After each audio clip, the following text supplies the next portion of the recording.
Hello, everyone, and welcome back to another edition of the GSMC Fantasy Sports Podcast, brought to you, as always, by the GSMC Sports Network. My name is Christopher Shepard. Thank you guys yet again for tuning in. Today, we should have a fantastic show.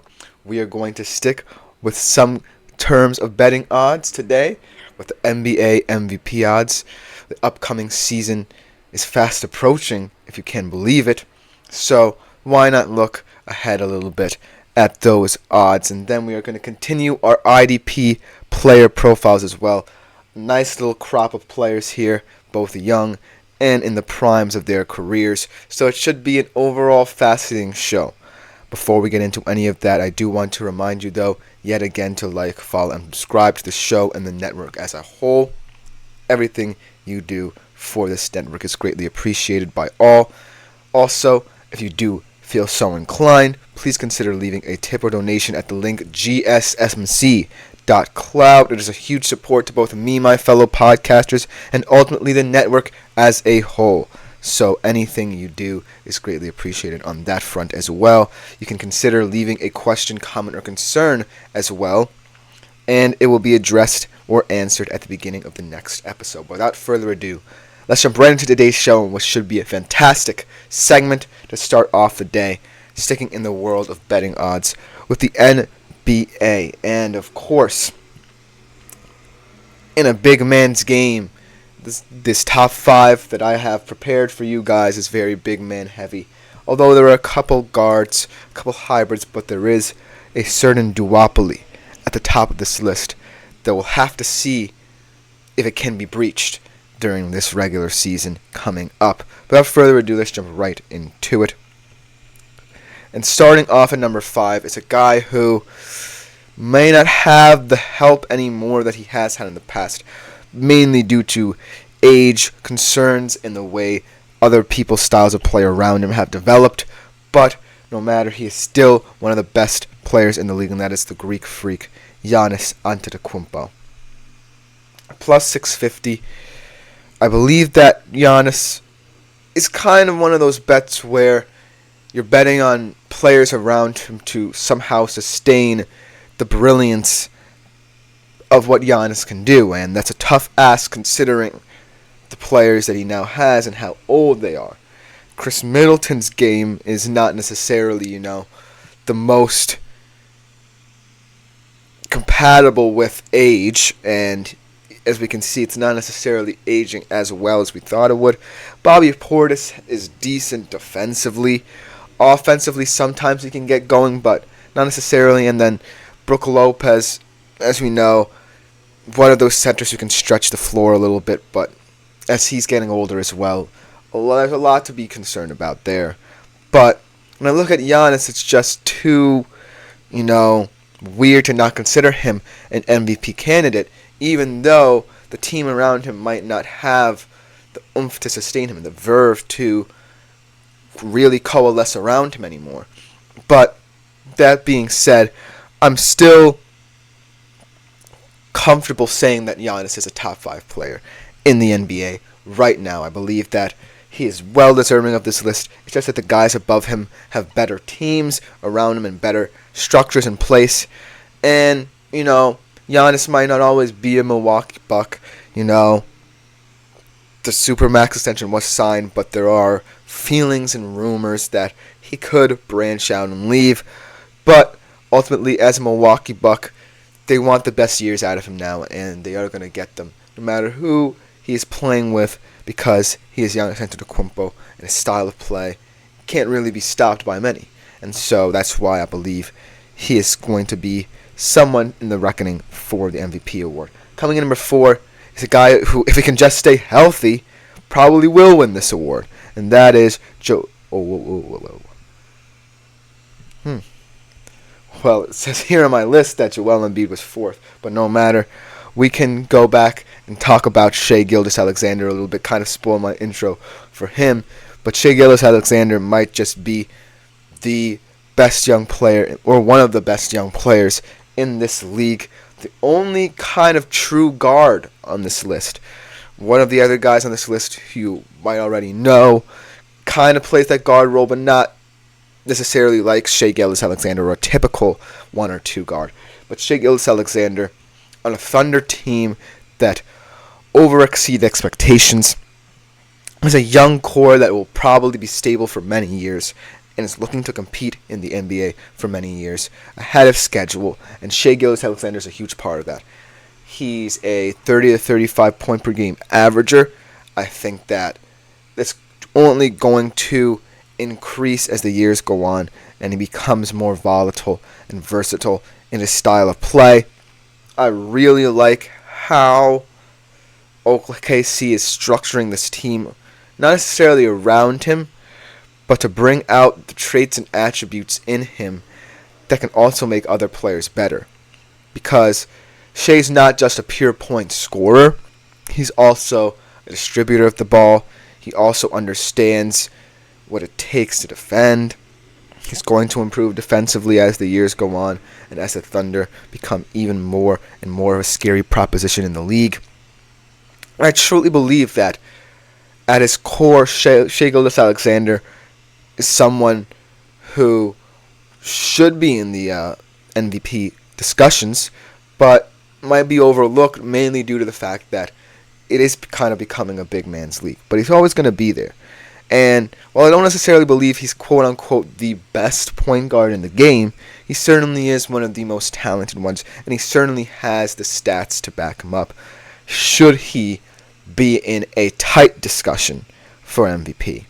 Coming in number 3, the guy I spoiled, the guy who I said will and can win MVP if he just remains healthy, in Joel Embiid. And now his case is even stronger with the addition of Paul George to this quote-unquote Philly super team. Now, Joel Embiid, I can say that the obvious reason why he's not going to win is his health. But I also think that, I think this team is going to be more geared toward this kind of guard play and the movement of the ball around the perimeter rather than just Embiid working in the paint. And what I mean by that is Paul George is one of the best shot creators in the NBA. And so too is Tyrese Maxey to a certain extent. And so when you bring in a third piece to this puzzle of trying to get over the hump, and you have a guy who is dominant in the paint and is one of the revolutionaries of this big man-centric league, I really think that it's going to be a weird dynamic at first for the Philadelphia 76ers to determine how are we going to get all 3 of these different players so good looks in an offense. And when I think about Maxey, I think, well, use his speed, his ability to get to his spots, and so on and so forth. And with Paul George, just use his basketball IQ and court vision and intelligence to kind of open up his own lanes. Before Embiid, it kind of gets a little bit muddy because the Philadelphia 76ers' MO was always to try and get him in the paint, get him working on some guys. And so I feel as if Joel Embiid's MVP case stems from what people know of his dominance, but not necessarily from how he's going to fit into the structure of this big 3. I still think he's the best player out of those 3 guys, but is he going to be the one who people want to feed often enough for him to get as many stats as he should? And that's the question now for this Philadelphia 76ers offense to figure out.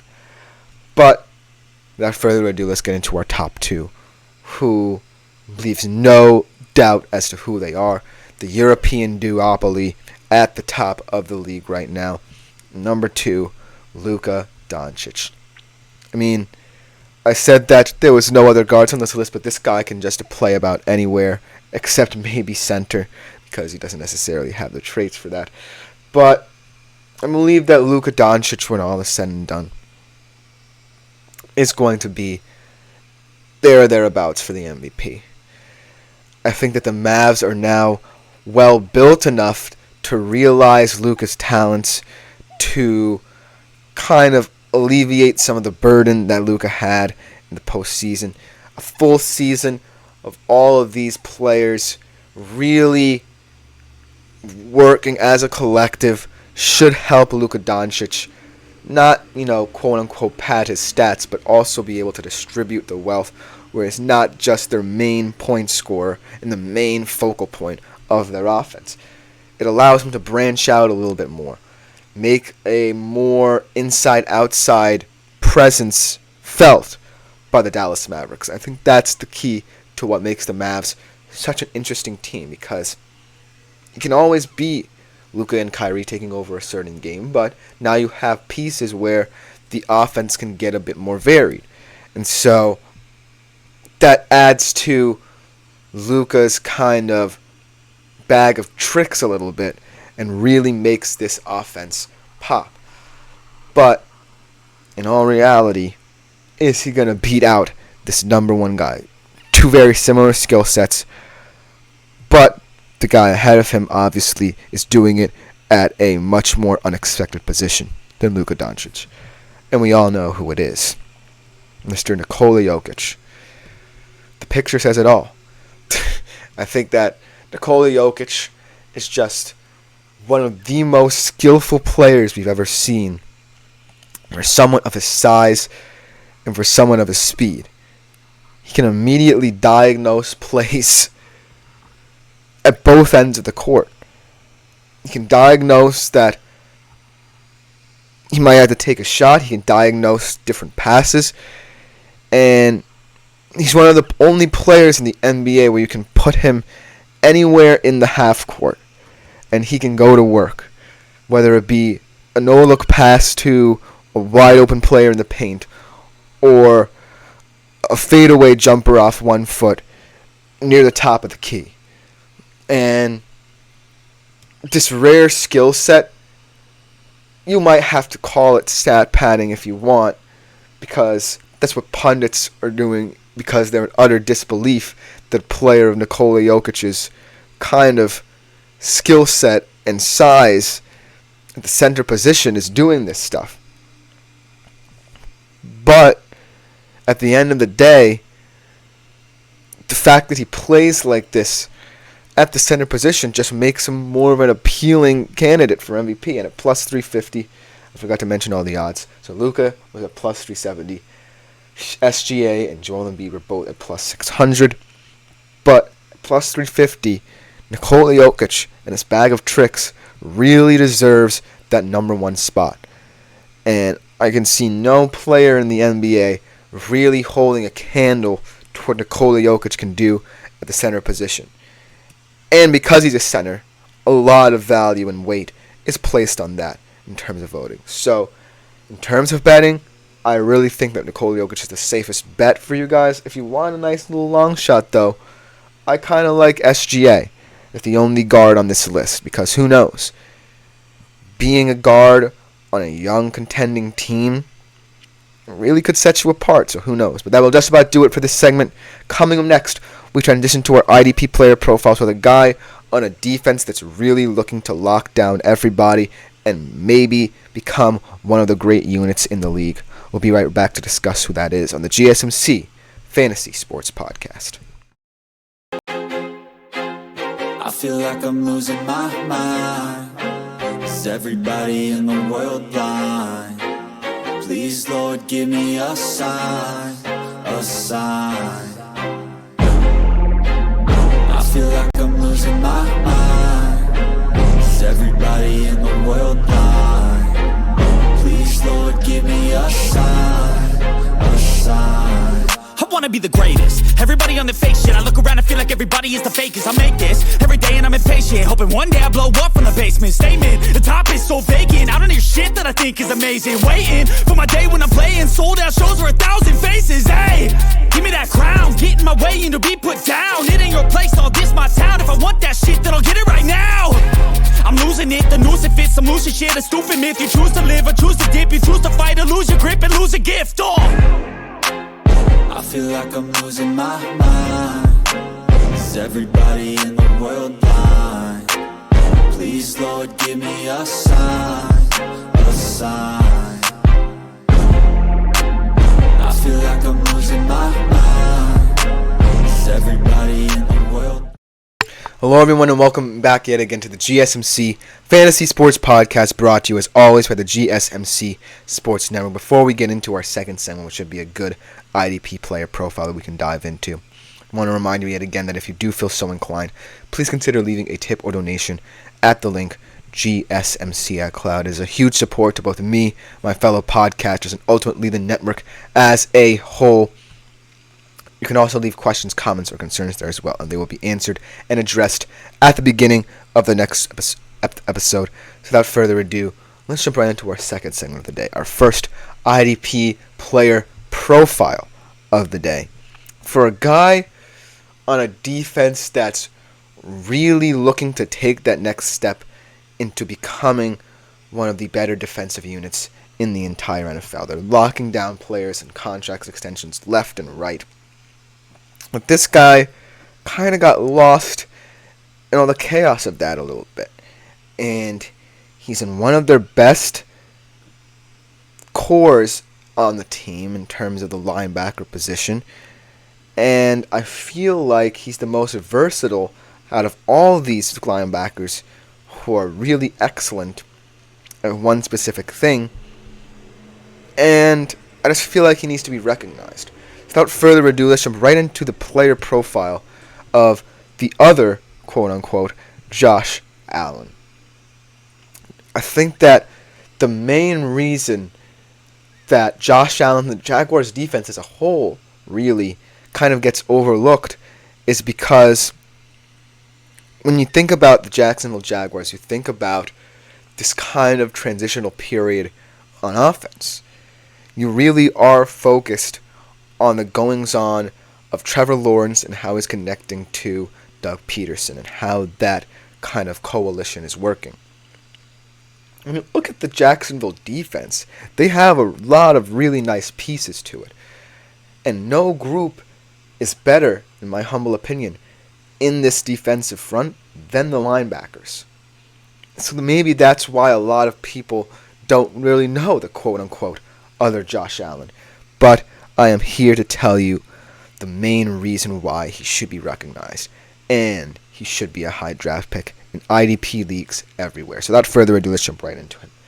Throughout his career, he's accumulated 538.8 fantasy points. His best season was last year with a whopping 161.6 fantasy points. 43 solo tackles, 17 tackles for loss, 33 QB hits, 1 passes defended, and 18 sacks.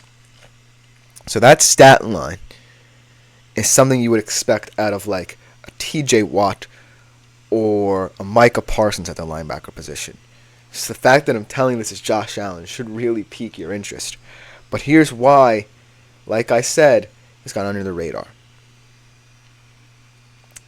The Jaguars play a 3-4 defense. So you're expected as a linebacker to really help that production in a defensive front because there's more of you on the field. There's not as much interior edge presence that you get from a 4-3 defense, so your primary responsibility is to understand every facet of what the opposing offense is doing, because you could be the center of attention should your front three not get the penetration that you like. And so, looking at this Jaguars linebacking group, this kind of core 4 players, there really is not one weak spot.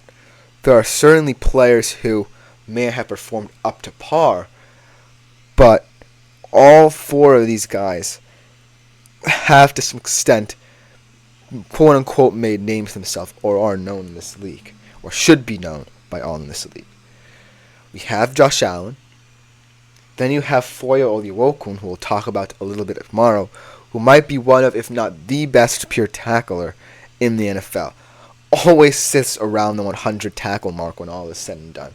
Just a really exciting inside linebacker. Then you have Devin Lloyd, still a young guy, still developing, more of a rangy linebacker type. I like him more as a coverage man. And then you have Trayvon Walker, who has not really lived up to his #1 overall draft pick billing yet, but I still think the sky's the limit for the kid and he definitely feels like he has a high ceiling, and they trusted him. So overall, when you look at this linebacking group, Josh Allen kind of falls back a little bit. But here's why there's a silver lining to all this, and why I think he's the best one out of them all, even though we're going to talk a little bit about why Foyo Iwokun could be tomorrow. As a 3-4 or a 3-4 defender, depending on where you align as a linebacker, whether it be on the outside or on the interior, the ultimate goal is to do three things: blitz, cover, and most importantly, spy. Because you don't have that much reliance on your front three, and you essentially become more of a part of the secondary because there's more emphasis on stopping the pass in a 3-4 defense. Josh Allen, in my humble opinion, as an outside linebacker, especially someone who might often play on the right side, so kind of a blind spot for opposing quarterbacks, has the ultimate ability to do all three of those things. He has the ultimate opportunity to really integrate himself into all three aspects of what is required of a 3-4 linebacker. Foyo Iwokun, as we see, gets a lot of stat production. We'll talk about his stats tomorrow.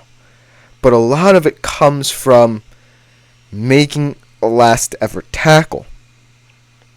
So too perhaps with Trayvon Walker, although I feel like he definitely has more pass rush savvy and is a little bit more versatile in his style of play than Iwokun. And then Devin Lloyd, obviously, he's a little bit more of a lankier guy, a rangier guy who can play coverage.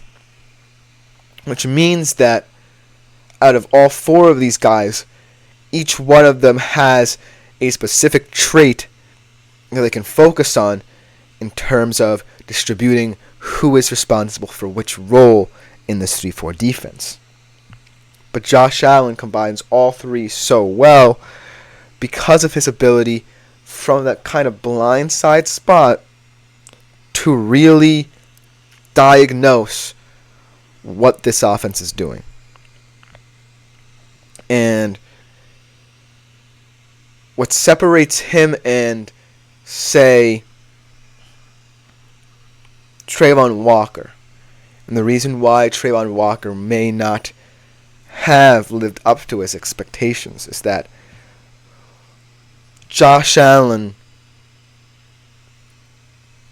kind of came into the system as a guy who might have been focused on performing one of those tasks. He might have been asked to blitz all the time. But over time, as the Jaguars really focused on this linebacker core and really decided, hey, the true depth of our defense, the true experience of our defense can come from our linebackers.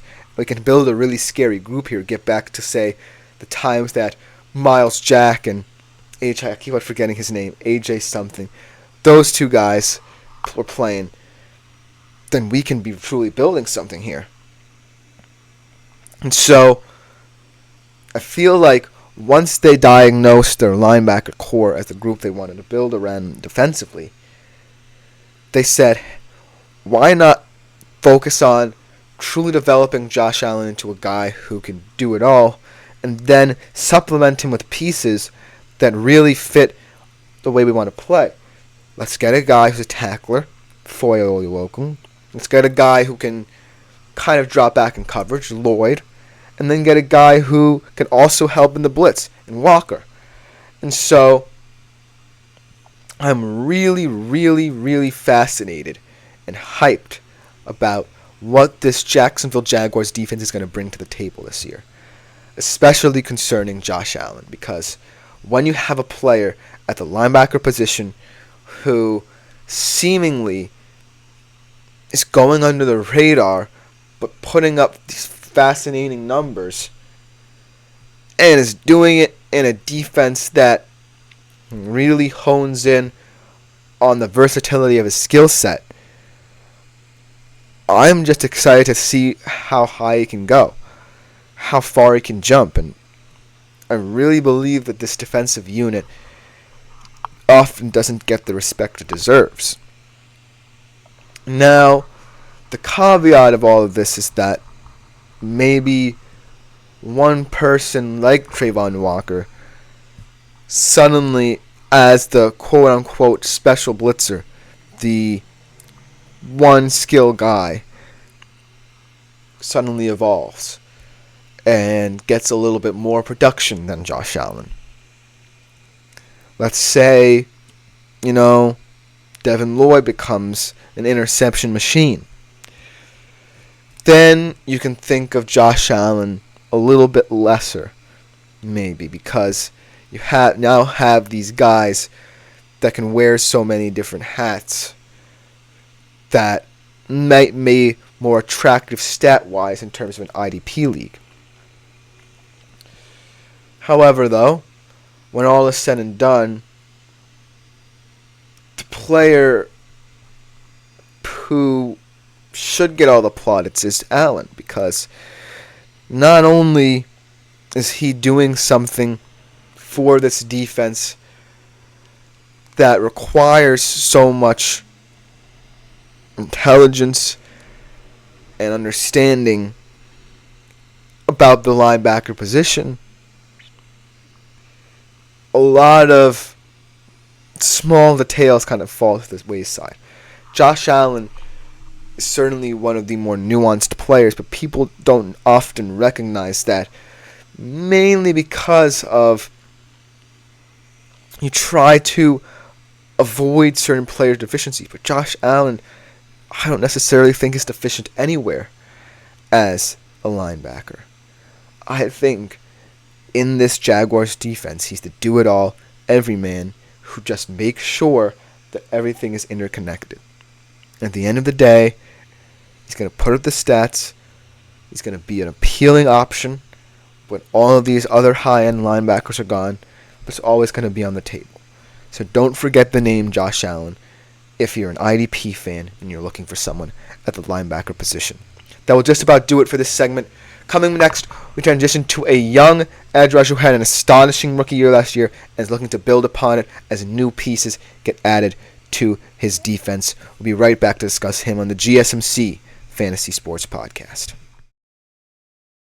Looking for your daily fix of sports talk without having to pay for it? GSMC Sports Network is available on YouTube. Just search GSMC Sports Network. Get your fix of daily sports talk shows on YouTube, absolutely free. NFL, college football, NBA, MLB, MMA, UFC, fantasy football, and so much more. GSMC Sports Network has shows running all day long, with new sports shows starting every 2 hours. Just like on your favorite cable sports channel, except GSMC Sports Network is absolute. Hello, everyone, and welcome back to the GSMC Fantasy Sports Podcast, brought to you, as always, by the GSMC Sports Network. Hope you guys are enjoying the show this far. This should be another fantastic segment for a guy who I'm looking for a huge second season out of, on a new-look defense that's continuing to add more pieces in this very friendly window for this specific team. This guy certainly feels like one of the new and exciting faces to deliver this defense into the superstardom I believe it deserves. And that player is Will Anderson. The Texans' defense definitely was one of the biggest surprises of last year, combining a solid defensive front with a astonishingly, fascinatingly unexpected secondary. But the main center of attention was always going to be Will Anderson. Perhaps the best defensive prospect out of that 2023 NFL draft class, mainly because of his versatility, his skill set, and most importantly, what the Texans saw in him in his terms of ability to improve himself. However, I feel like in this window, as the Houston Texans realize that they really have a structure to build around here, these new pieces could see Will Anderson potentially lose some of the production that he could be known for. And so without further ado, let's jump into his fascinating last season and see if he can translate it in a revitalized, new-look Texans defense. Last year, he had an 88.8 fantasy points, 7 sacks, 22 QB hits, solid season. One thing of note is that in terms of pass rush win rate, he had a 23.8% pass rush win stake. And it just goes to show this kid has instinctual traits that can't be taught, and his motor is very high. He's always looking to move in terms of that pass rush. Very fantastic in terms of his use of moves. And in a defense that definitely relied on him more often than not to generate pressure, I feel like that was a solid start to his NFL career. Now here comes the caveats in many different forms. The Houston Texans, because of last season, kind of are in win now mode. And even though the defense was certainly one of the more shocking surprises for this team, they feel that they want to add a little bit more juice and oomph to this defensive front. And so they perhaps had one of the biggest off seasons in terms of additions to their defense of any team in the NFL. And that all started when they acquired Danielle Hunter. Well, Danielle Hunter is certainly a weird guy because you don't often think of him as someone who dominates the stats, but he dominates in different ways. He eats blockers and he opens up space. And he can also generate the occasional pressure. And so, even though he's kind of in the older spectrum of things, he still is someone who can complement Will Anderson well. But I don't think he's necessarily the problem. Because at the end of the day, they're two edge rushers trying to create their own pressure. And whoever gets to the quarterback first, I guess, is the one who's going to get the most stats. So they're just going to have to fight it out for who gets the most stats. That's not my concern. My concern is on the interior and how that will affect Will Anderson's movement a little bit. You had Foley Fatukasi already, but then you signed a guy in Nico Autry who's one of the more underrated defensive tackles in the league. Out of Tennessee, I really like his profile as this guy who can also generate his own pressure, can create space, and I think that while all of these moves certainly can open up new avenues for Will Anderson, I think this can also inhibit him a little bit. Because when you think about it, I really think that what the Texans see in their defense is kind of this chasm between the front and the secondary. The secondary was also one of the shocking surprises of the season. And when you have this weird contrast where the middle ground, the linebacker spot, is one of the weaker spots in your team, and you bring in these interior defensive linemen who want to open this up, how is Will Anderson going to be deployed? Because we can talk about his instinct and motor all we want, but his most important asset is his versatility. Not only can he play as an edge rusher, but he can play as a linebacker. But if you're putting him into that weaker core, there feels like there could be more of a chance that some of his best traits might be hidden.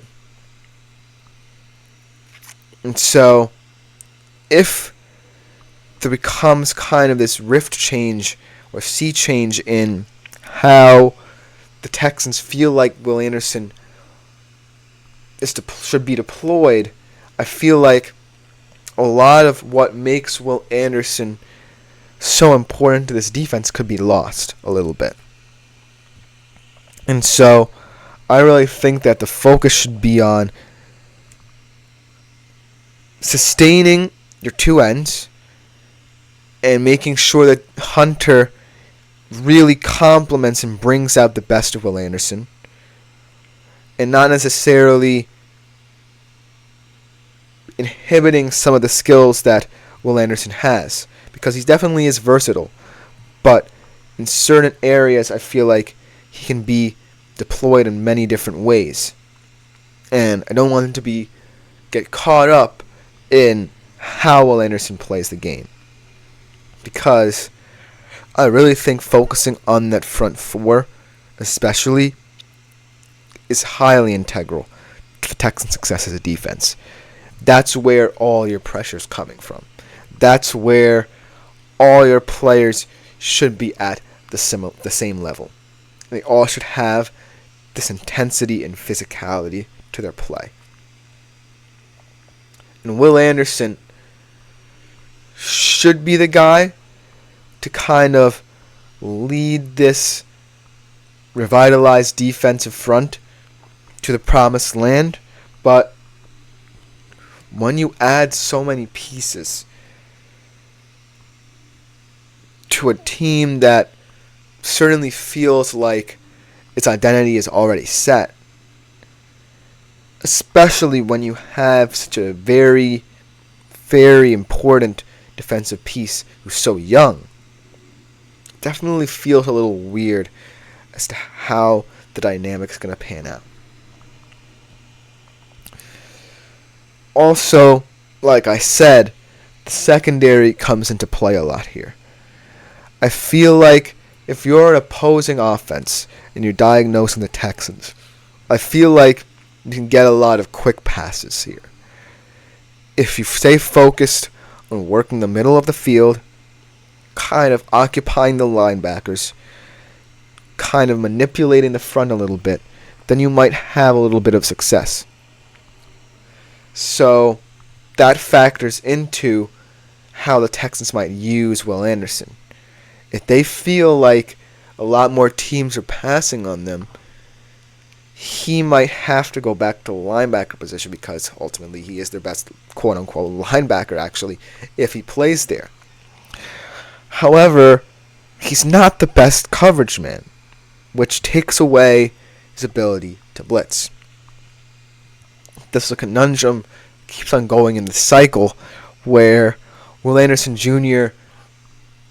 definitely has this feeling of being one of these players who might just be too good at one thing to really kind of be able for his versatility to show. And I think that opposing offenses now more than ever have the opportunity to exploit that in so many different ways. Not just because of who they added, but because of them knowing that Will Anderson, at the end of the day, is going to want to get to your quarterback. And if your quarterback's a quick processor, quick in terms of timing, then you can use that to your advantage. Because there's one less player you have to worry about as a linebacker, and one less player who you know is not going to cover man. And so that's a huge caveat for Will Anderson to have, for a player of his ability to have. But at the end of the day, if the Texans stick with this idea of complementary football, the fact that Danielle Hunter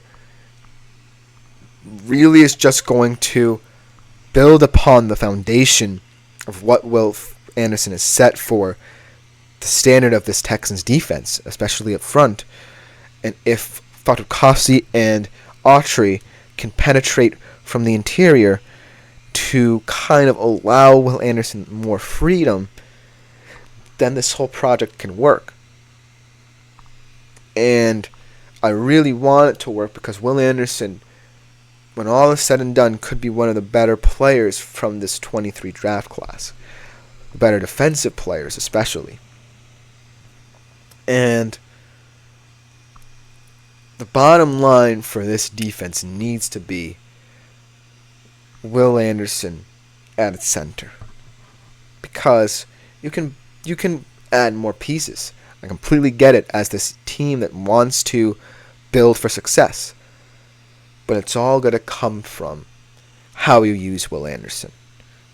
If he gets kind of cast away a little bit, or if he's bolstered by these new signings. And that will define the Houston Texans in this era. That will just about do it for the segment of today's show. Coming up next, we transition from kind of the front to the secondary. We talk about someone that ESPN recently ranked number 1 in terms of their number 1 cornerbacks. Figure out who it is after the break on the GSMC Fantasy Sports Podcast.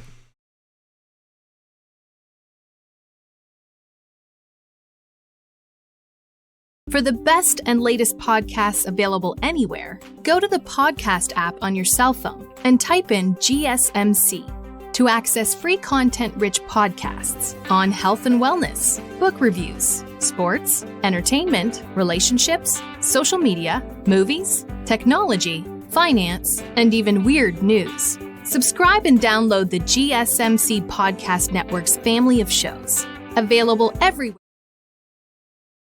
Hello, everyone, and welcome back to the GSMC Fantasy Sports Podcast, brought to you, as always, by the GSMC Sports Network. Hope you guys are enjoying the whole show so far. We are in the home stretch of today's show, and we are transitioning from kind of this focus on the defensive front to now the secondary, and a player who ESPN clearly sees as the number 1 player at the cornerback position. And that young man is Pat Surtain. And I definitely feel as if this kind of choice stems from Pat Surtain's ability in kind of a thin Broncos secondary to really emphasize the anomalous traits that he brings. Pat Surtain, in many different situations, can truly rise to the occasion no matter what his team requires of him. And so, when I think about Pat Surtain as a player, and I look at the Broncos' depth chart, it certainly has lost a lot of pieces over the years. And Pat Surtain was brought in as kind of this guy to revolutionize the cornerback position for this new-look Broncos team.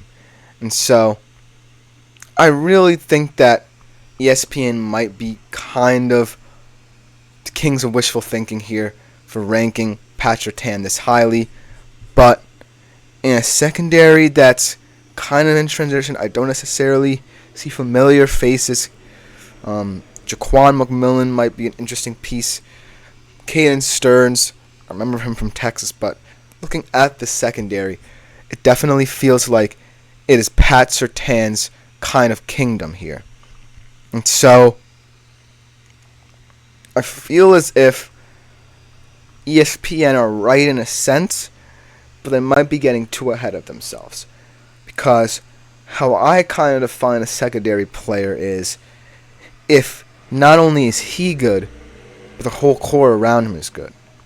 And Pat Surtain, yes, the Broncos haven't been a solid team on both sides of the football. They haven't played complementary football where both sides are clicking at the same time.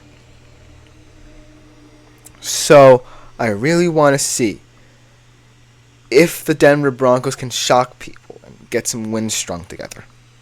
Can Pat Surtain truly be the leader of that movement, especially in this young, kind of awkward secondary? Because he really is the face of what they do in the secondary and how they play their coverage. And so without further ado, let's jump into what makes Pat Surtain so appealing and controversial to talk about, in a sense. Throughout his career, he's accumulated 238.5 fantasy points. 84.5 was his best season. That was his rookie year, actually. 59 solo tackles last year, 12 pass breakups and 1 interception. And so, the thing is about Pat Surtain, maybe it's not necessarily the player that he is, but the structure that he's in that really makes me question why ESPN rates him so highly. Because they also included a worrying stat. In 535 coverage snaps, Pat Surtain, as the nearest defender, has allowed a 102.5 passer rating to opposing QBs. Now, you can also blame that on the fact that he's really the only person that opposing defenses worry about, and so when all the pressure's put on him, he eventually has to give in. But that is kind of worrying for someone who's considered a top cornerback and who the defense really is over-reliant on. But let's also consider this kind of 3-4 scheme that the Broncos use, especially now that Sean Payton's in. Denver has always kind of used this softer zone coverage. They've never really been known for man-to-man, which I really believe is what Patrick Surtain really excels at and really is his best skill set. Thus, I feel like there's more potential for this defense to become more lax. And it's not more simple than saying, well, hey, just switch to man because Patrick Surtain will get better. No. Every single player in the secondary has to feel comfortable playing that system. And if they feel as if zone is the best way, then so be it. But when I only look at 1 interception last year, there's no production for Pat Surtain. And when I look at 102.5 passer rating as the nearest defender, that's another worry.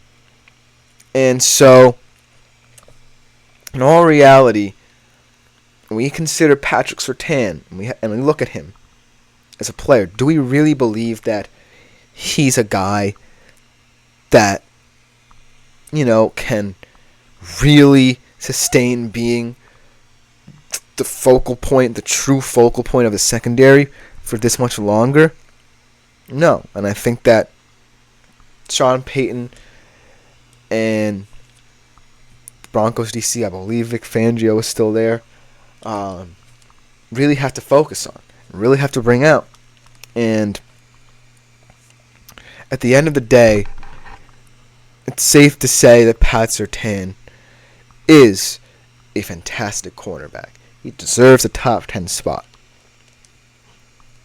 But by putting that much pressure, by ranking him as the number 1 overall cornerback in the entire NFL, definitely seems like a kind of long shot look into what Pat Surtain's best traits are. Because it all will rely upon how Denver sets up, how they ultimately deploy him, and how the secondary improves around him. Because there's no other way that Pat Surtain can play without kind of conceding to these opposing QBs and saying, hey, I'm all alone here in what this defense is doing. Because when I look at the Broncos, they certainly felt like they made strides on defense last year. They certainly feel like a team that could have a shocking year yet again. I'm looking at this front. They have nice pieces. I like their kind of core in the linebackers. I like Cody Barton, another underrated player from Seattle. Alex Singleton, highly underrated as well. Their front, maybe not the best, with Zach Allen and DJ Jones in the interior, but it's certainly something to consider.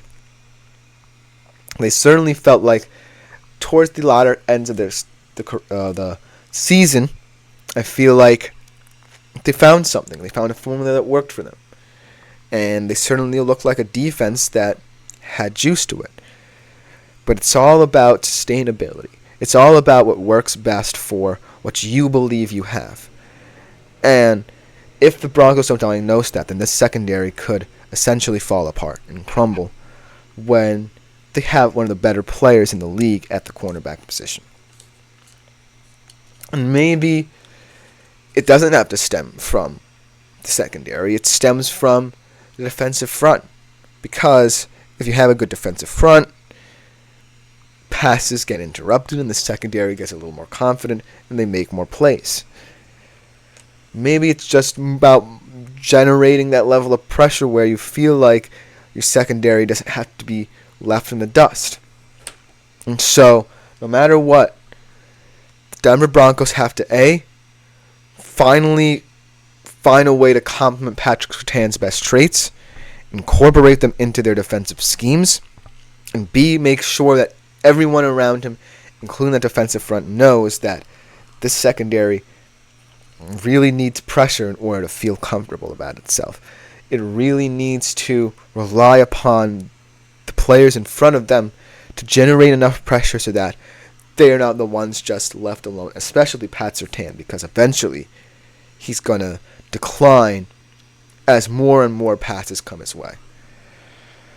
So in terms of IDP, I can sit here and say Pat Surtain comfortably is the guy you should be taking as one of your cornerbacks. But when I look into it, I really think you have to be cautious with him because at the end of the day, who knows with this Denver Broncos secondary. When all is said and done, he definitely has the traits if they just allow him to play complementary football and boost that secondary around him to be one of the premier players. That should just about do it for the segment. Coming up on our last segment, another secondary player making a move to a new home that definitely feels like it needs him at this time. We'll definitely talk about this guy when we come back.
Hello everyone and welcome back to the final segment of the day here on the GSMC Fantasy Sports Podcast. Hope you have enjoyed the show thus far. I really enjoyed this show, talking about so many different players, whether they're in the prime of their careers or still young enough to improve.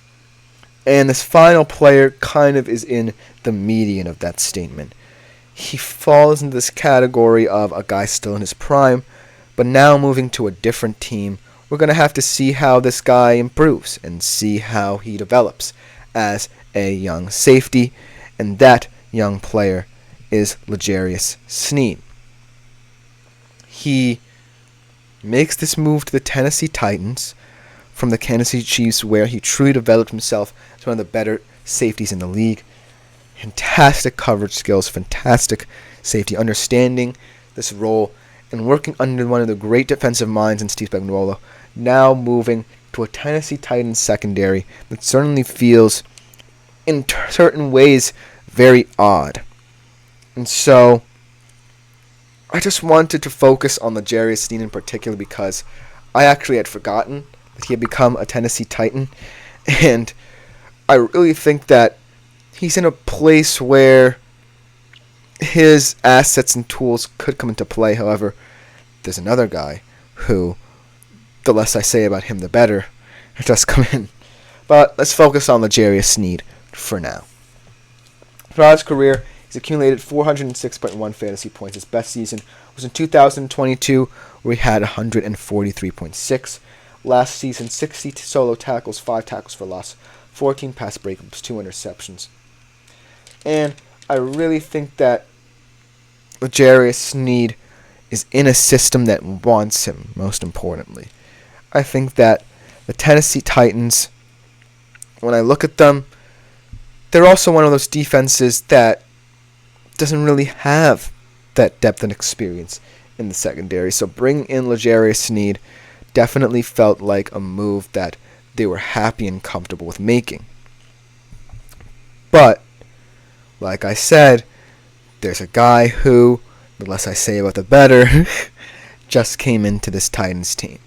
And he is also known for being a very, very controversial safety, and that is Jamal Adams.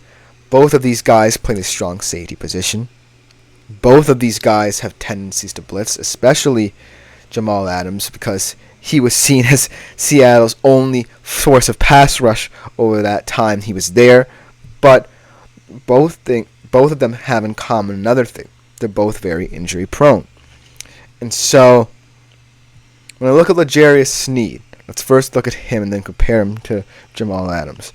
I think out of both of them, he has more pull to the way he plays, because he, in a Steve Spagnuolo scheme, understands that the safety position is not all about blitz, whereas Jamal Adams is just blitz, blitz, blitz, blitz, blitz. And he might not be able to get out of that mindset. I know that Seattle kind of forced him into that and kind of tried to use that as their secret weapon, but it didn't work to full effect. And so now here he is. And I think the Tennessee Titans conundrum is, well, if you want to be a coverage defense, then I think L'Jarius Sneed definitely plays that better. But if you want a little bit more surprise to your defensive style of play, then maybe Jamal Adams still has that aggression in him. And so, while I felt as if L'Jarius Sneed would immediately lock down a safety position in terms of being a cemented starter on this Titans team, now it's kind of in question because of Jamal Adams arriving there.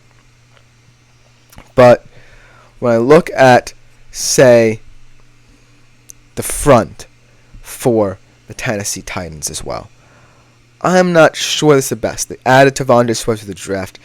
Definitely someone very interesting. Jeffrey Simmons is still there. And I like Harold Landry III at the linebacker position. But when I look at the secondary, you're relying on two guys in Amani Hooker and Elijah Molden kind of as two other safeties there, right? And so I feel like L'Jarius Sneed should take advantage of being a very versatile player. They have him listed as a corner, but I feel like his best traits are at the safety position, because when you play a 3-4 defense, as the Tennessee Titans will, like I said with Will Anderson, or I believe, Will Anderson, no, it was Josh Allen. Like Josh Allen, well, kind of comparing two positions here, but, the sentiment's still the same. Like that system, a lot of it's focused on coverage. And I feel as if Jamal Adams, shouldn't you win the starting role at the strong safety position, definitely is not a coverage man. So you need a guy like L'Jarius Sneed who can play both the corner position and also dabble in the safety position, because at the end of the day, if you're cementing yourself as a 3-4 defense, you can't be slacking in coverage. And you don't necessarily have the front three to really sustain that. You have the linebacker core. Much like the Jacksonville Jaguars, the linebacker core for the Tennessee Titans is their strength that I think they should focus on. So, if you're looking at your linebacker core and secondary, and you're asking them to cover a lot,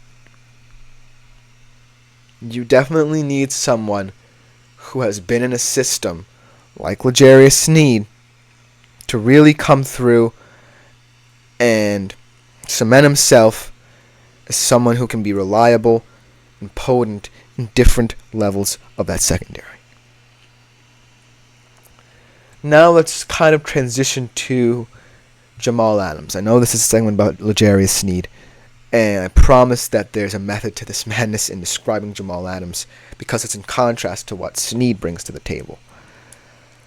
Jamal Adams will never be known for being a guy who can cover anymore. As a Jet, I kind of felt like his versatility was a little bit underutilized, and it was definitely kind of taken advantage of by Seattle. And that's probably why a lot of teams do not think of him as highly as other players. And so,